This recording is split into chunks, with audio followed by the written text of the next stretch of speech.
Assalamualaikum warahmatullahi wabarakatuh. Alhamdulillah, bertemu kembali kita dalam pelajaran akhlak darjah 5, dan hari ini cikgu akan terangkan tajuk pelajaran kelima, iaitu adab bermesyuarat. Kita fokuskan kepada subtopik 5.1 hingga 5.4. Murid-murid boleh merujuk kitab akhlak muka surat 21 hingga 24. Sebelum itu, sama-sama kita membaca doa sebelum belajar dan doa penerang hati. Baiklah, jika murid-murid telah bersedia, mari kita sama-sama ikuti pembelajaran pada hari ini. Mungkin murid-murid telah biasa mendengar perkataan mesyuarat.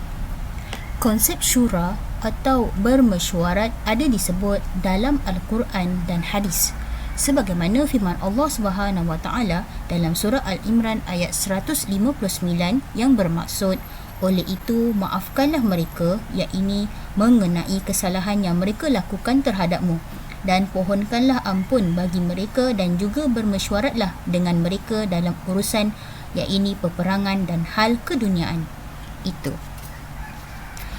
Bermesyuarat adalah amalan yang disukai oleh Allah Subhanahu Wa Taala dan Rasulullah Sallallahu Alaihi Wasallam. Ianya merupakan amalan para sahabat serta menjadi keperluan penting kepada kita. Apakah yang dimaksudkan dengan mesyuarat? Mesyuarat bermaksud berbincang, berdialog atau bermuzakarah dalam sesuatu perkara.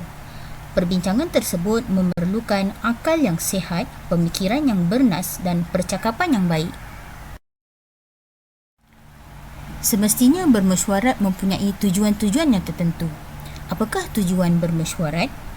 Tujuan bermesyuarat dalam Islam adalah dapat menyelesaikan masalah atau menentukan kebenaran, dapat memberi manfaat kepada sesebuah organisasi, untuk mendapat kesepakatan dalam pandangan dan buah fikiran, untuk melancarkan proses pelaksanaan aktiviti atau program yang dirancang. Baiklah, seterusnya kita lihat apakah adab sebelum bermesyuarat.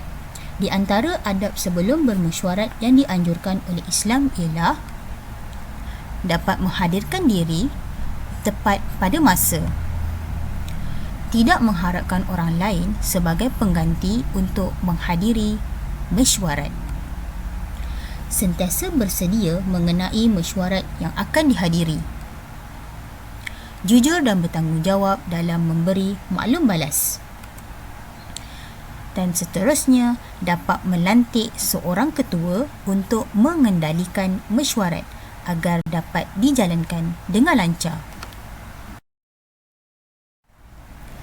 Apakah pula adab semasa bermesyuarat? Adab semasa bermesyuarat yang dianjurkan oleh Islam ialah dimulakan dengan basmalah dan ucapan salam, memberi tumpuan kepada semua ahli mesyuarat, meraihkan kehadiran semua ahli mesyuarat, menggunakan bahasa yang baik dan jelas, berprinsipkan kebenaran dan mengikut syiar Islam, hendaklah mengemukakan hujah yang jelas dan bernas.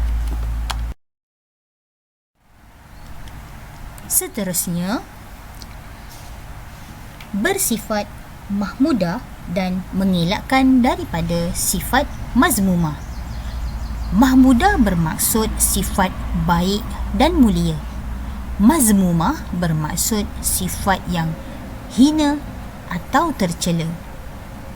Seterusnya, adab semasa bermesyuarat ialah fokus dengan tajuk perbincangan.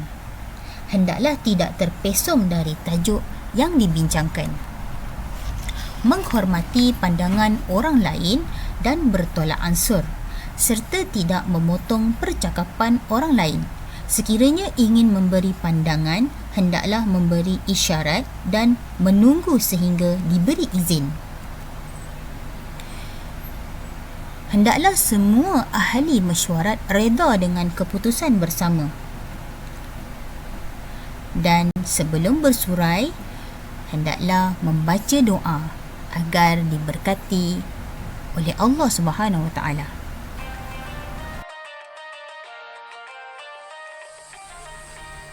Alhamdulillah, berakhirlah pelajaran kita pada hari ini. Semoga ia memberi kefahaman kepada semua murid. InsyaAllah kita akan berjumpa di masa akan datang. Terima kasih dan selamat belajar.